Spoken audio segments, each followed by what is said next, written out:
Tamu kita hari ini adalah salah satu orang paling berpengaruh di balik layar ekosistem konten Indonesia, ex-Microsoft, lulusan Computer Science, CEO dari salah satu platform edukasi konten terbesar di Indonesia. Saya CEO dari Sifluencer sih, dulu pernah kerja di Microsoft di US. Semuanya ada di orang ini. Tapi di balik itu semua, ada satu bagian yang jarang diceritakan. Orang ini pernah stuck di Jakarta, bisnisnya tutup, dan dia terlalu malu untuk bisa pulang ke kampung halaman. Bukan karena dia nggak punya skill, tapi karena dia belum tahu apa arah hidupnya. Ulang lagi dari nol ngelakuin hal C. Begitu terus, nggak ada ujungnya. Di episode kali ini, kita akan bongkar kenapa orang yang bisa kerja di luar negeri justru milih balik dan mulai dari nol di Indonesia. Dan kita juga akan kupas tuntas gimana satu orang yang hampir nggak ada yang kenal di sosial media bisa bantu kreator tumbuh dari ratusan ribu hingga ke jutaan followers. Halo Ko Joy, selamat datang di Soul of Founder Podcast. Halo, thank you Sam. Ko Joy, aku penasaran. Kalau Ko Joy bisa kasih kita waktu 3 menit untuk ngejelasin ke kita siapa sebenarnya Joy Lyoda, apa yang bakal Ko Joy ceritakan ke kita? Oke. Oke, saya CEO dari Sifluencer sih, dulu pernah kerja di Microsoft di US. Terus harus balik ke Indonesia karena waktu itu ada permasalahan di working permit-nya lah. Akhirnya balik ke Indonesia, kepepet, mau nggak mau harus bangun Sifluencer dengan partner saya Sam gitu, sama Chris. Jadi ya itu aja sih palingnya. Ko Joy udah kuliah di luar negeri, udah sempat kerja di luar negeri, meskipun akhirnya endingnya kepepet balik ke Indo. Kenapa akhirnya memutuskan bisa masuk ke dalam dunia bisnis, terutama bisnis edukasi malahan di Indo? Karena nggak banyak yang mau main di bisnis edukasi di Indonesia. Yes, oke. Jadi kan waktu itu aku pulang dari US, itu aku basically udah sewa apartemen sama partnerku Sam, itu udah sewa apartemen 1 tahun. Terus akhirnya bisnis kita yang startup sekelas aja ini harus tutup lah karena some reason. Akhirnya kita kepepet dong. Aku kan aslinya orang Surabaya, Sam aslinya orang Makassar. Kalau kita balik ke kota masing-masing malu sama orang tua. Gitu lah. Jadi benar-benar kepepet pada waktu itu. Akhirnya aku sama Sam muter otak gimana caranya kita bisa survive lah di Jakarta. Nah akhirnya kita mikir-mikir ternyata low hanging fruit kita itu di konten. Nah makanya disitulah lahirlah bisnis aku Sifluencer, ngajarin orang cara bikin konten di sosmed. Gitu sih. Menarik. I think kayak gini kok, nggak banyak orang yang bisa tahu apa kelebihan dia, low hanging fruitnya. Karena dalam konteksnya Koko sama Ko Samuel, kalian tahu apa yang menjadi kelebihan kalian. Lalu bagaimana bagi anak-anak muda yang mungkin di umur 20-an yang belum tahu nih sebenarnya pengen apa dalam hidupnya, nggak tahu dia hebatnya apa tips yang bisa Ko Joy kasih supaya mereka tuh bisa tahu, oh sebenarnya kamu mungkin jagoin di bagian ini loh. Oke, jadi sebenarnya nggak harus jago banget ya ketika kita mulai gitu. Yang penting mulai dulu. Tetapi sebelum mulai yang perlu kita punya adalah ketelitian atau kepekaan dalam melihat situasi kita sekarang.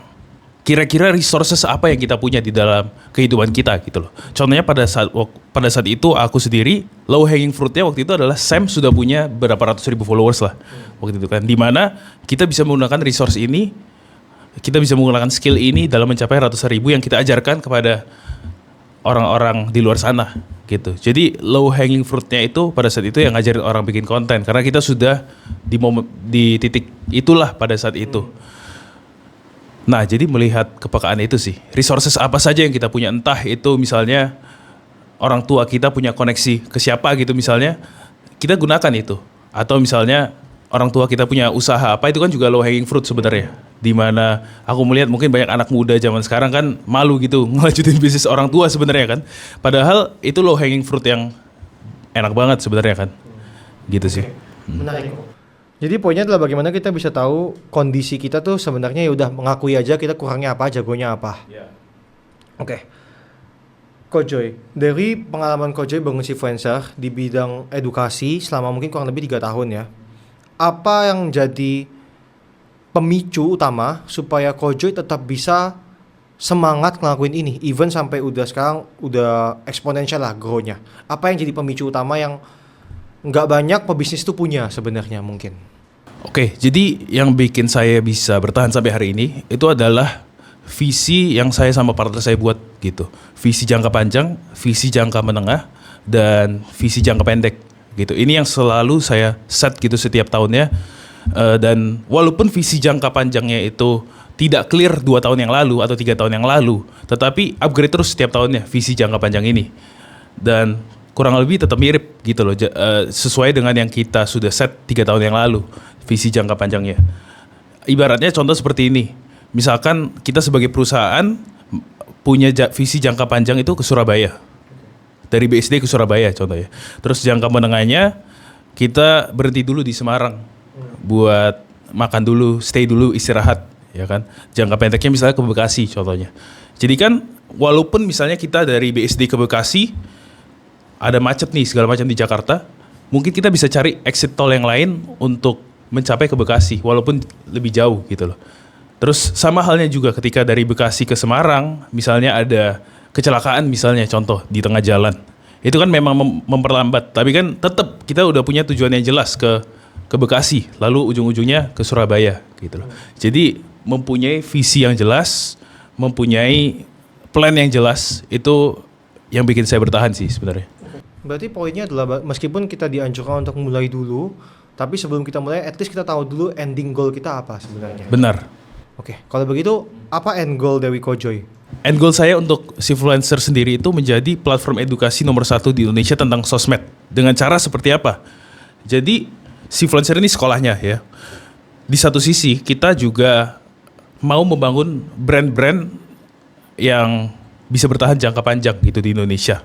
Nah, dari saat kita membangun brand-brand ini, otomatis kita mendapatkan pelajaran-pelajaran baru yang akan saya tuangkan menjadi kurikulum di Sifluencer. Jadi kurang lebih bisnis modelnya kayak gitu sih. Semakin naik brand saya, semakin naik juga sekolahnya. Gitu. Jadi itu end goalnya sih. Menarik kok. Berarti kalau begitu, apa yang dikejar oleh Sifluencer saat ini adalah dalam tanda kutip bisa kita bilang merevolusi sistem pendidikan terutama dalam sosial media saat ini. Benar. Oke, mungkin aku coba membawa dari sudut pandang orang luar ya. Mereka bilang bahwa Indonesia lagi di fase yang sangat sulit gitu kan. Nah, pertanyaanku adalah bagaimana Kojoy, apa yang di pikiran Kojoy yang tetap merasa bahwa apapun yang terjadi di Indonesia, Sifluencer ini harus jalan karena ini bisa membantu orang-orang lebih banyak gitu. Apa yang jadi, I think gini, nggak mungkin alasannya karena low hanging fruitnya di konten doang, nggak mungkin. Pasti ada visi yang lebih besar, ada purpose yang lebih besar. Nah, apa purpose yang lebih besar yang dipunyai seorang Kojoy Lyoda? Oke. Untuk purpose sendiri sebenarnya ketika saya memulai Sifluencer ini, kan waktu itu saya sempat punya program yang namanya bootcamp, program 2 bulan lah, di mana kita intens ngajarin orang-orang untuk menjadi creator, ya kan. Dan ketika saya melihat ada salah satu murid saya, dia ini basically baru lulus kuliah, nggak tahu mau ngapain. Tetapi ketika dia ikut program saya waktu itu di Sifluencer, dia sekarang sudah punya belasan juta subscribers, hidupnya berubah 180 derajat, bisa menikah lebih cepat, penghasilannya jauh lebih banyak, bahkan sekarang punya kantor sendiri dan membuka lapangan kerja bagi beberapa orang gitu, editor, talent dan lain-lain. Nah, di situ saya melihat ada opportunity di sini bahwa ketika orang sukses di media sosial, dia bisa membuka lapangan kerja yang banyak gitu loh. Nah, jadi itu sih yang saya melihat, di mana ketika saya bikin produk-produknya Sifluencer ini, saya harap saya bisa membantu orang untuk punya penghasilan dari media sosial dan membuka lapangan kerja. Dan harapannya bisa setidaknya sedikit lah menggerakkan ekonomi Indonesia. Oh, oke. Apakah menurut Kojoy, anak-anak muda yang belum tahu hidupnya mau ngapain dianjurkan untuk coba konten aja dulu? Oke, jadi ibaratnya konten itu seperti ini, Sam. Misalnya ada guru matematika. Guru matematika yang kenal itu cuman mungkin murid sekolahnya, terus anak-anak lesnya, keluarganya dia. Cuman circle-circle itu aja. Tetapi dengan dia menggunakan media sosial, makin diperluas ini jangkauannya. Mungkin satu Indonesia bisa tahu dia guru matematika. Dan opportunity ketika dia showcase skill dia sebagai guru matematika yang jago, itu terlihat oleh banyak orang, sehingga banyak sekali opportunity yang datang ke dia, si guru matematika ini. Mungkin ada mama-mama yang ngelihat, wah jago banget tuh, mau nih anakku dilesin sama si guru matematika ini. Jadi demand-nya makin besar sekali untuk si guru matematika ini. Nah, jadi sosmed ini atau konten itu adalah skill untuk memperluas skill kita yang sudah ada sebelumnya. Oke. So content is more like amplifier ya, kayak leverage Ya, yang bisa. amplifier, bener, leverage untuk memperluas atau bikin orang lain tahu skill kita ada nih dan opportunity makin datang. Nah, jadi kalau kalian masih belum punya skill atau masih belum, nggak ada salahnya sama sekali untuk belajar konten gitu loh. Karena kan ujung-ujungnya ketika skill kalian sudah siap, lalu konten kalian juga sudah oke nih cara bikinnya, tetap ujung-ujungnya bisa tetap dapat benefit dari media sosial. Oke. Menarik. Kojoy, dari pengalaman Kojoy bangun Sequencer, bangun bisnis 3 tahun, apa satu advice yang menurut Kojoy selalu Kojoy pegang selama bangun bisnis ini, atau advice terbaik yang pernah Kojoy dapatkan? Oke. Saya tidak mau mendelegasikan sebuah hal yang saya tidak mengerti kepada tim saya. Misalkan saya mau hire editor di tim saya di Sequencer. Saya nggak akan hire editor kalau saya nggak ngerti fundamentalnya editing. Karena ketika kita nggak ngerti sama sekali, terus kita mau hire editor itu, kita nggak tahu dong kapasitasnya si editor ini bisa sejauh apa. Misalnya, contoh tugas hari ini adalah edit 3 video. Tetapi kita nggak tahu dia bisa 5 sebenarnya. Jadi dia diam-diam ngerjain 3 video doang, padahal dia bisa 5. Ngerti nggak maksudnya? Jadi bisa dibodoh-bodohin lah sama tim kita. Itu sih. Oke. So the point is gimana kita bisa, berarti sebagai seorang pebisnis, I think in the end kita harus jadi sedikit lebih generalis kok ya. Jadi kita bisa ngerti banyak hal gitu. Iya. Cuman kalau generalis terlalu general juga nggak bisa, Jelek harus bisa paham lah detail-detailnya juga. Oke. Kalau tadi aku nanyain tentang advice terbaik, aku pengen tahu advice terburuk yang pernah Kojoy dapatkan dari selama bikin bisnis. Konten viral itu bisa merubah bisnis kita dan meningkatkan omset kita.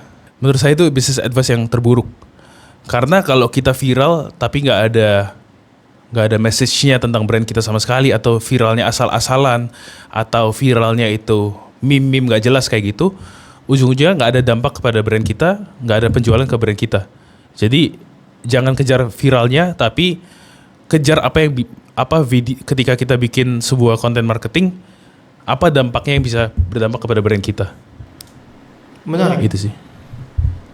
Mungkin bagi penonton yang akan nonton video ini pasti muncul pertanyaan di kepala yang bilang gini. Kojoy sendiri di program Sequencer mengajarkan bagaimana bikin konten viral. Lalu bagaimana kita bisa menemukan titik tengah antara mencari konten viral dan mencari konten yang tujuannya tuh pas gitu. Apa yang jadi batasannya, apa yang jadi bottom line yang bisa kita pegang? Oke, jadi kita sebagai pengusaha ya, ketika kita mau ngurus sosmed kita perlu membagi konten kita ke 3 hal yang berbeda. Tofu, mofu, bofu gitu. Top of funnel, middle of funnel, sama bottom of funnel. Top of funnel ini tujuannya awareness, middle of funnel tujuannya engagement dan kemelekatan terhadap audiens kita, dan bottom of funnel ini adalah ya basically konten jualannya gitu kan. Jadi kalau kita sebagai brand atau kita sebagai pengusaha jualan di sosmed, kita harus membagi konten kita ke 3 pilar ini gitu. Karena kalau kita let's say ya, kita hanya jualan doang, ya orang nggak akan pernah tahu produk kita seperti apa, karena kita hard selling terus. Misalnya kita di jalan, contohnya kita ditawarin kartu kredit terus nih, kan kita kesel juga kan ya. Kalau kita di jalan ditawarin kartu kredit terus, habis itu kalau kita awareness toh, kapan kita jualannya, kita nggak dapet duit juga dari sana, gitu kan. Jadi kita harus membagi ke 3 pilar ini. Dan kalau yang selalu saya gunakan di bisnis saya Sequencer ini, saya selalu membagi top of funnel, middle of funnel, dan bottom of funnel ini menjadi ke rasio top of funnel 5 konten, middle of funnel 4 konten, dan bottom of funnel 1 konten. Jadi tetap dapat awareness-nya, tetap dapat kemelekatan terhadap audiens, dan ketika top of funnel dan middle of funnel ini sudah membangun trust terhadap audiens, kita ada hak dong untuk jualan. Nah, jadi bottom of funnel-nya 1 untuk jualan. Oke, menarik. Mungkin bagi orang yang agak awam, gampang membedakan antara top of funnel sama bottom of funnel karena satu jualan atau awareness. Tapi mungkin bisa Kojoy bantu teman-teman di luar sana, apa yang menjadi pembeda antara top of funnel sama middle of funnel selain dari tujuannya, satu awareness atau engagement. Kalau kita aplikasikan ke dalam sebuah konten, apa yang berbeda? Oke, kalau top of funnel ini itu bisa mengandung banyak hal-hal yang bikin video ini viral di niche tersebut, ya kan? Sedangkan middle of funnel ini ya kemelekatan kita terhadap audiens kan ya. Otomatis ketika kita mau bikin konten middle of funnel, ya kita harus showcase bener-bener value kita lebih detail lagi di middle of funnel ini, gitu loh. Misalkan kita personal brand, contoh top of funnelnya adalah misalnya personal brandnya adalah apa nih contohnya? Ya, say kita orangnya fitness gym ya, fitness coach deh. Ya, fitness coach misalnya ya. Top of funnelnya ya contohnya adalah misalnya dia nge-gym sama orang terkenal. Contoh top of funnelnya. Ketika dia nge-gym sama orang terkenal ini kan views-nya bisa punya chance untuk besar kan.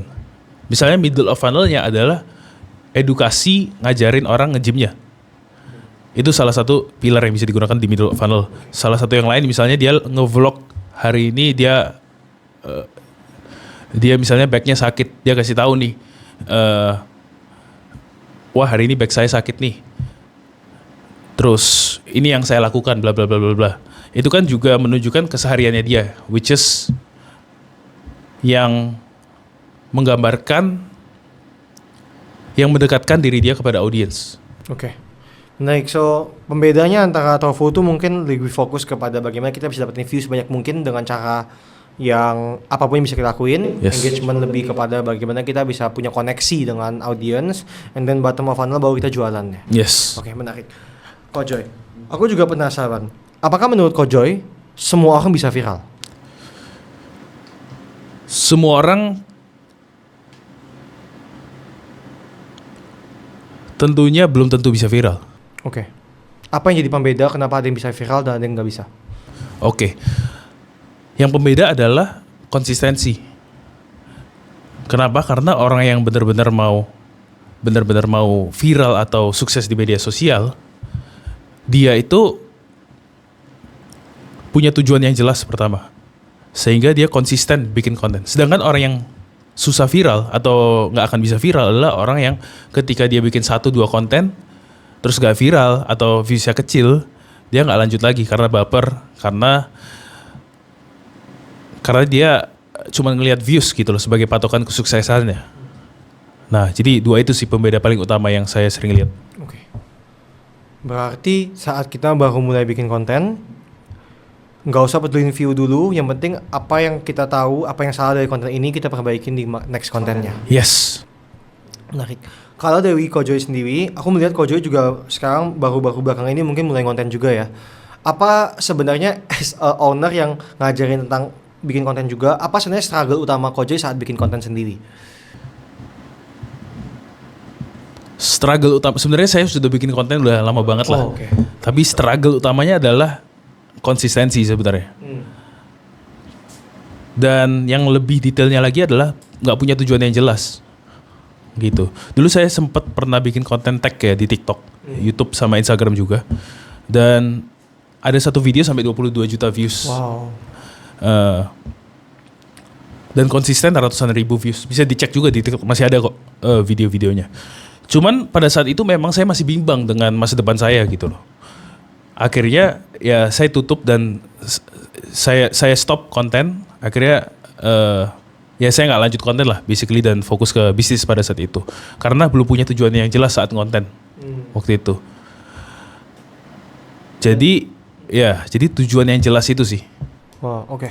Dan banyak juga itu yang terjadi dengan anak-anak 20-an mungkin yang baru mulai konten yang nggak sustain ya. Karena I think problem utama dari seorang content creator adalah karena aku juga di dunia konten, aku ngerti bahwa nggak banyak orang yang bisa sustain lebih dari 3-5 tahun. Karena naiknya cepat, turunnya juga cepat. Yeah. Nah, menurut Kojoy gimana biar kita bisa sustain tuh? Biar kita tidak lekang oleh waktu, biar kita bisa even kita udah naik, at least kita di atas lah, nggak sampai hancur-hancur banget kayak gitu. Oke, ini kalau berdasarkan pengalamanku handle Sam ya, sama Chris. Kebetulan saya juga bantu Sam lah dari 300.000 followers ya waktu itu totalnya. 300 kalau nggak salah ya 300.000 followers Instagramnya, sekarang 1,3 juta, YouTube-nya udah 3,4 juta mungkin ya. TikTok-nya juga 3,5 juta. Dan menurut saya kreator yang tidak bertahan di industri adalah kreator yang tidak berevolusi. gitu. Jadi kalau kita berkaca dari pengalaman saya bantu Sam sampai hari ini, handle Sam ya, basically grow Sam. Dulu Sam itu bikin konten entertainment ya. Konten entertainment gak jelas, niche-nya juga ganti-ganti segala macam, gak jelas. Akhirnya dia berevolusi ke konten, ada namanya konten seberapa kaya. Waktu itu di TikTok sempat viral banget sampai dapet TikTok Award waktu itu juga. TikTok Award Education ya, kalau nggak salah. Intinya dia berevolusi ke konten seberapa kaya ini di TikTok. Tetapi setelah melihat lagi masa depannya konten seberapa kaya, karena kan seberapa kaya ini membahas kekayaan orang lain. Dan kayaknya agak jelek bagi buat personal branding dia kan ya. Akhirnya kita berevolusi lagi ke creator finance. Nah, akhirnya di creator finance ini kita jalanin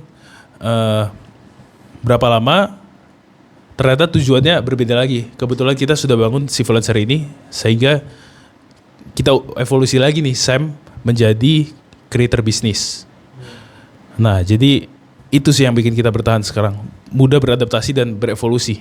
I think ini akhirnya muncul pertanyaan bagi teman-teman, karena mungkin aku lihat banyak banget sih yang nanya-nanya ini juga di Instagram, di TikTok gitu, yang nanya sebenarnya boleh nggak sih kita untuk pindah niche di tengah jalan. Tapi kalau dengan konteks kayak gini berarti ya sah-sah aja asal kita tahu tujuan akhir kita apa. Bener. Oke. Sangat-sangat boleh untuk pindah niche di tengah jalan selama itu masih memenuhi tujuannya kita.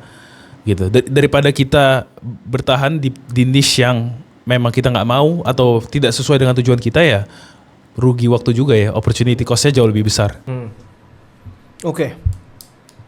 Bagi Kojoy dalam dunia konten, selain konsistensi dan kemauan kita untuk evolusi, apa hal yang juga harus dimiliki supaya kita bisa bertahan dan bisa sukses di dunia konten ini?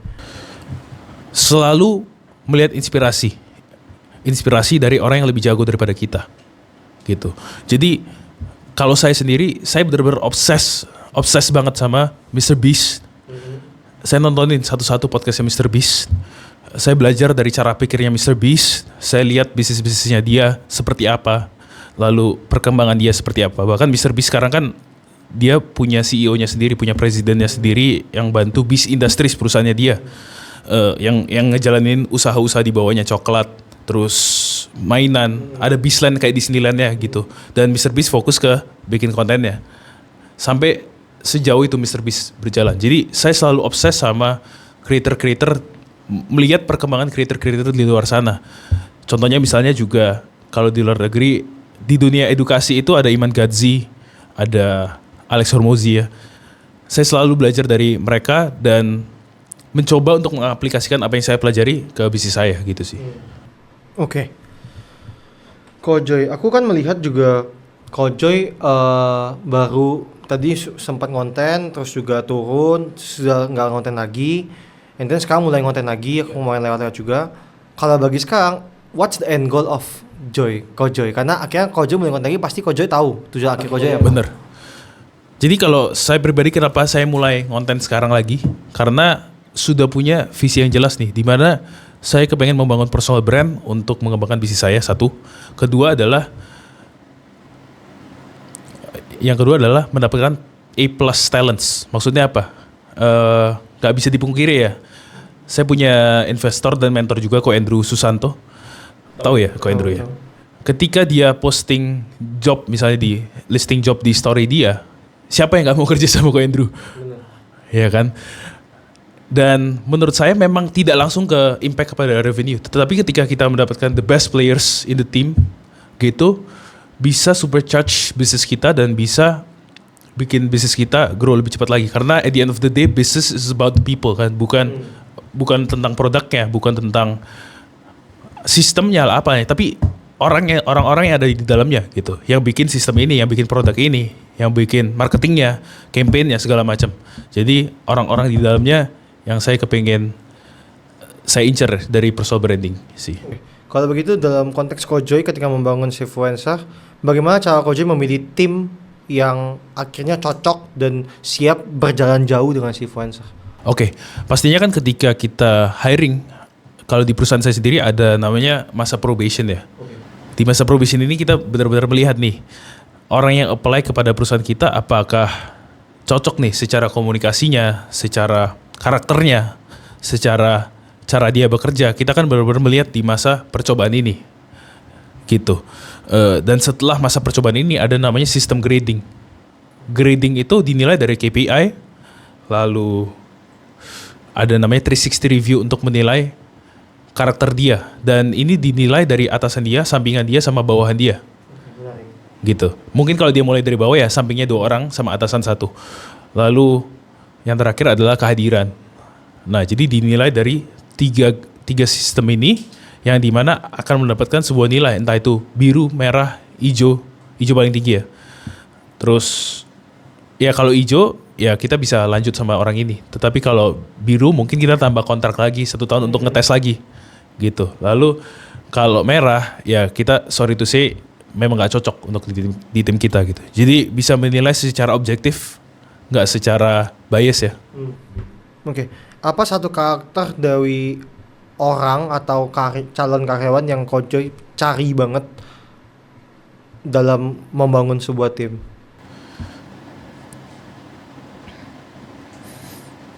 Kalau saya pribadi itu orang yang nggak suka mengeluh dan punya work ethic yang bagus.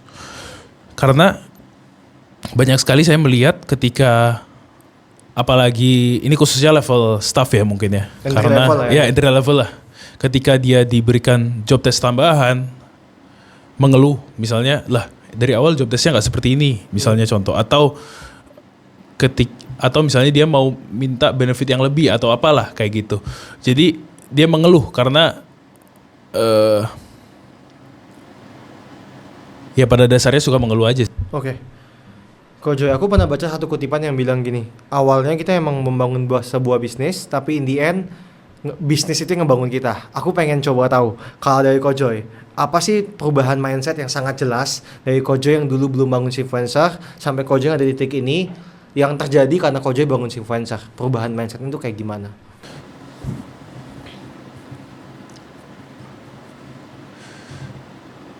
Oke, pertanyaan yang menarik ya. Jadi dulu kan sebelum saya bangun Influencer sama Sam, itu kan cuma berdua doang lah saat 1 tahun pertama. Tetapi sekarang Influencer sudah hampir 40 orang di tim kita. Dan ada departemen masing-masing. Sekarang kita juga sudah mulai angkat leader, yang dimana leader ini juga membawahi timnya masing-masing, gitu. Nah dulu itu saat saya awal-awal bangun tim nih, komunikasi saya kepada tim itu kurang jelas, kurang clear. Konteksnya tidak jelas sama sekali. Sehingga ini menciptakan ya ada satu dan lain hal lah, misalnya drama kantor atau komplainan dari tim segala macam. Itu timbul karena saya tidak memberikan konteks yang jelas. Komunikasinya kurang clear lah kepada tim tentang berbagai banyak hal. Tetapi sekarang saya selalu punya cara pikir, atau saya selalu ingin berkomunikasi kepada tim saya dengan benar-benar clear. Entah itu produknya nanti ke depan seperti apa, terus campaign-nya nanti kira-kira bayangan saya itu seperti apa ke depannya, si influencer nanti app-nya seperti apa. Saya harus sampaikan secara konstan dan secara jelas banget, detail, spesifik, kira-kira saya maunya seperti apa gitu loh. Karena kalau tidak ada komunikasi ini, tim saya juga nggak akan clear nanti kerjanya seperti apa, ngambang juga. Kan mereka juga mau punya karir yang bagus ke depannya. Tapi kalau saya gantung seperti itu tanpa komunikasi yang clear, mereka juga nggak jelas gitu loh arahnya kemana, lalu jenjang karirnya seperti apa nanti ke depannya. Karena kan saya percaya semua orang yang bekerja atau semua orang yang di dunia inilah mau ada goal masing-masing, punya tujuannya masing-masing, kepengen sukses di matanya masing-masing gitu. Jadi komunikasi sih nomor 1 yang berubah. So the point is gimana kita bisa bikin win-win solution untuk both side ya. Kita juga sebagai pebisnis, mereka juga sebagai karyawan. Bener. Oke, menarik. Coach Joy, aku juga melihat banyak banget loh ternyata anak-anak muda yang bikin bisnis nih sama temen, partneran berdua, tapi in the end berantem, in the end hancur dan lain-lain. Apa tips yang bisa Coach Joy kasih untuk anak-anak yang mau berbisnis dan mau berpartner dengan temannya? Let's say, apakah harus punya skill yang beda-beda atau harus gimana? Kalau dari pengalaman Coach Joy. Oke, mungkin banyak yang bilang skillnya harus berbeda gitu ya. Tapi kalau saya pribadi itu bukan menjadi prioritas saya. Yang menjadi prioritas saya adalah mengenal benar-benar partner saya itu seperti apa orangnya. Karena saya sama Sam partner saya itu sudah kurang lebih temenan 9 tahun ya. Udah benar-benar tahu keluarganya, udah tahu adiknya seperti apa, karakter dia seperti apa. Kalau dia mau marah juga sudah tahu seperti apa. Kalau dia bahkan mungkin misalnya dia mau masuk ke ruangan saya contohnya, sudah tahu oh ini Sam mau masuk nih gitu loh dari kakinya dia. Sedekat itu saya sama partner saya Sam itu.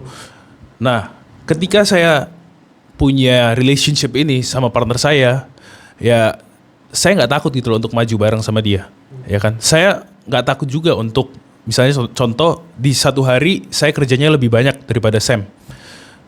Ya saya nggak hitung-hitungan karena saya tahu Sam itu misalnya ada urusan apalah gitu. Misalnya Sam juga ngerja suatu hari kerjaannya lebih banyak daripada saya. Dia juga nggak hitung-hitungan kepada saya karena dia tahu saya seperti apa orangnya gitu loh. Jadi itu sih. Lalu yang kedua adalah punya sama-sama visi terhadap perusahaan ini gitu. Balik lagi ketika ada visi di perusahaan ini, saya sama partner saya itu bisa tahu gitu loh mau ngapain, next steps-nya seperti apa. Lalu langkah-langkah yang wise untuk diambil sebagai seorang founder itu seperti apa, walaupun di tengah-tengahnya banyak sekali gejolak-gejolak yang kita nggak tahu gitu, tapi kan tujuan akhirnya tetap sama. Itu yang kita bisa kontrol, visinya bisa dikontrol, perjalanan menuju ke sananya nggak bisa dikontrol, tapi ya udahlah, yang penting kita bisa sampai ke tujuan intinya. Oke. Malahan jadi kalau dari sudut pandang Kojoy, skill yang berbeda atau skill yang kompatibel itu bukan nomor satu, tapi bagaimana karakternya cocok dulu. Benar. Bagaimana pandangannya sama dulu. Karena skill kan selalu bisa dipelajari, entah kita ikut workshop, entah kita belajar sama praktisinya langsung, entah kita belajar sama teman atau apapun, skill kan bisa di-train ya. Tapi ini kedekatan ini yang nggak bisa susah duplikasi untuk gitu, susah. mendapatkan Benar ya. ya. Oke, menarik. Kojoy, tadi aku juga sempat nanya tentang advice bisnis dan lain-lain. Aku sebenarnya pengen coba kulik lebih dalam mungkin ke bagian personal side dari Kojoy. Kayak kalau dari perjalanan hidup Kojoy yang mungkin udah ke luar negeri, sempat ke Indo, bikin bisnis di Indo. Sebenarnya apa sih menurut Kojoy anak-anak muda yang meskipun kita juga masih muda, yang umur 20-an mungkin yang baru kuliah, apa satu prinsip hidup atau satu pedoman hidup yang mereka tuh sebenarnya harus punya di hidupnya supaya mereka tuh bisa survive lah. Kita ngomong survive dulu, nggak usah sukses dulu, survive dulu di zaman-zaman kayak gini sekarang. Yang saya melihat itu sekarang banyak sekali anak muda yang cepat bosen ketika melakukan sesuatu. Ketika melakukan satu hal, dia bosen sedikit, ganti lagi ke yang B. Ketika dia melakukan hal B, dia bosen lagi, dia ulang lagi dari nol ngelakuin hal C. Begitu terus, nggak ada ujungnya. Ya kalau gitu kan nggak jelas. Nah jadi advice yang saya bisa berikan adalah harus kuat menahan bosen ini, harus punya mental yang kuat untuk melakukan hal yang sama terus-menerus sampai achieve sesuatu gitu loh. Walaupun memang ya susah ya kita konsisten, susah kita melakukan hal yang bosenin setiap hari. Tapi ya menurut saya itu sih kunci yang setidaknya bisa bikin kita survive atau bahkan sukses ke depannya. Oke. Apakah menurut Kojoy penting untuk punya small winning milestones yang bikin kita keep going akhirnya? Sangat-sangat penting ya. Small wins ini kan anggapannya kayak dopamin aja ya. Ketika kita achieve sebuah hal, ya kita ada rasa kepuasan di sana dan kepengen nextnya lagi seperti apa. Contoh kayak konten aja kan, kita kalau viral sekali, kepengen lagi viral lagi kan. Viewsnya besar, kepengen lagi terus-menerus gitu. Jadi harus punya small wins supaya untuk keep the dopamine going gitu lah. Oke. Kojoy, aku juga sedikit, mungkin beberapa pertanyaan terakhir. Aku sedikit penasaran ke bagian kalau dari konteksnya Kojoy, kalau bisa Kojoy jelaskan perannya Kojoy dalam bangun influencer, yang paling penting itu perbedaannya antara Kojoy sama Kosem itu apa bedanya? Kayak Kosem mungkin fokus di mana, Kojoy fokus di mana, yang akhirnya bikin jadi satu kesatuan yang mungkin anak-anak muda tuh masih nggak ngerti nih, gimana aku bagi tugasnya ya, gitu. Ya, kalau saya sama Sam pribadi sudah sangat jelas ya job desk-nya. Kalau Sam itu di depan layar, saya di belakang layar. Ya saya urus operasionalnya, hiring orang, terus mempoles produknya, terus tech juga karena kebetulan saya juga programmer ya. Saya urus tim tech-nya juga. Semua hal yang di belakang layar saya urus. Sam dia urus semuanya yang di depan layar, campaign, promosi, ads ya kan, lalu bikin konten ya, semua dia urus di depan layar, saya serahkan ke Sam semua. Gitu. Jadi kayak gitu sih pembagiannya. Jadi harus ada trust juga kok ya antara gimana, karena mungkin ya kalau dalam namanya bisnis kan dinamika bisnis kan sangat banyak ya, fluktuatif.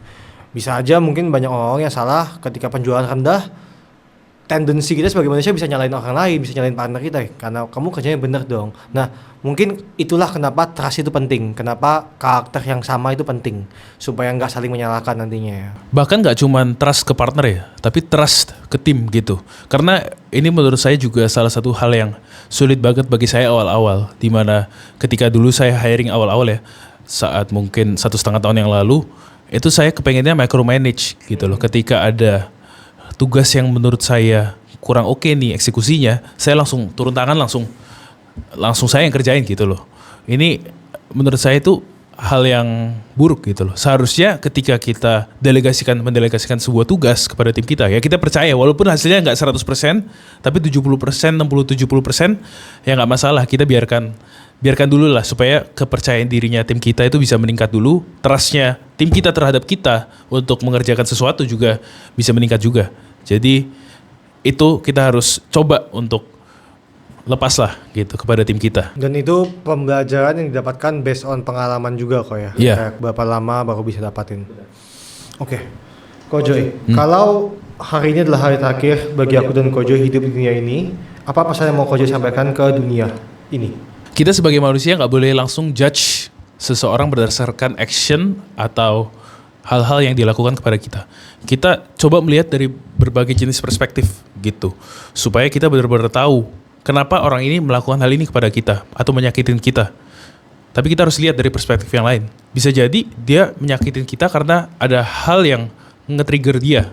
Dan hal ini itu, ketika kita tahu hal ini, kita tahu bahwa ketika kita tahu hal ini, kita bisa maklumin orang ini kenapa sih menyakitin kita atau ngelakuin hal ini kepada kita. Jadi kita harus bisa melihat berbagai macam perspektif supaya hidup kita tenang. Karena kalau kita hanya melihat dari satu angle, ya kita bakal sakit terus kan.